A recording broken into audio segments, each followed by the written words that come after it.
ជាក្មេងមកពីស្រុកមរស័យម៉ៃគាត់អ្នកលក់បាយគាត់ថាឡូយ៉ាដែលមានកូនជាកវី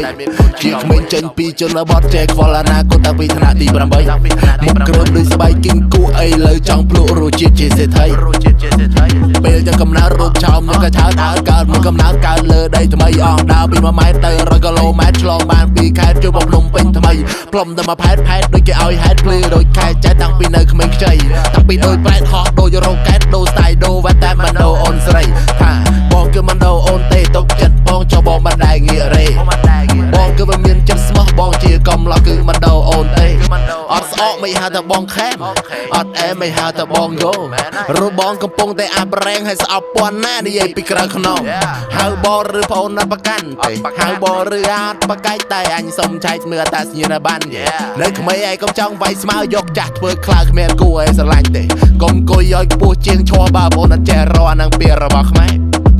អានឹងហៅថាឆ្កែត្រូវហើយ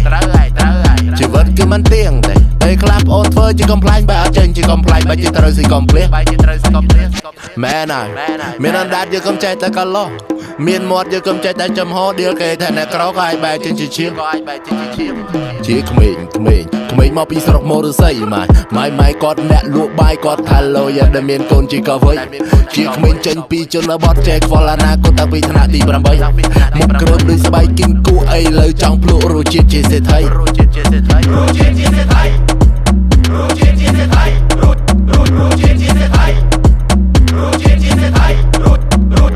ពីមុនគេក៏លោកដូចជាដូមីណូធ្វើការចាន់សុកមិនដល់ដូលីអូខំប្រាំងត្រកមិនដល់ពីដល់ស៊ូអង្គុយកើតទូបារីកាដមូក្បាលខ្ញុំពាក់មួបារណែវខេបកានូចេះហ្វេកគេមិនរាប់ជាគូហ្វេនខ្ញុំក្មេងក៏កំពុងតែក្លែប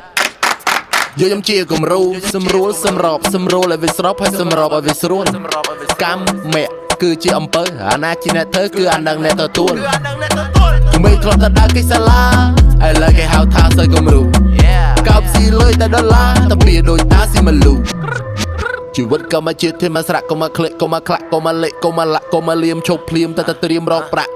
ទៅប្រឹងប្រែងប្រាប់ទៅបញ្ញាប់ទៅបញ្ញាប់រកប្រាក់ចេះតបចេះដាក់ទៅកំដេកចាំសាប់ទៅប្រាប់ខ្លួនឯងទៅប្រាប់ខ្លួនឯងក្មេងមកពីស្រុកមរស័យម៉ៃគាត់អ្នកលក់បាយគាត់ថាឡូយ៉ាដែលមានកូនជាកវី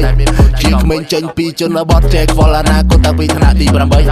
មុខគ្រើមដូចស្បែកគីងគូអីលើចង់ភ្លក់រសជាតិជាសេដ្ឋី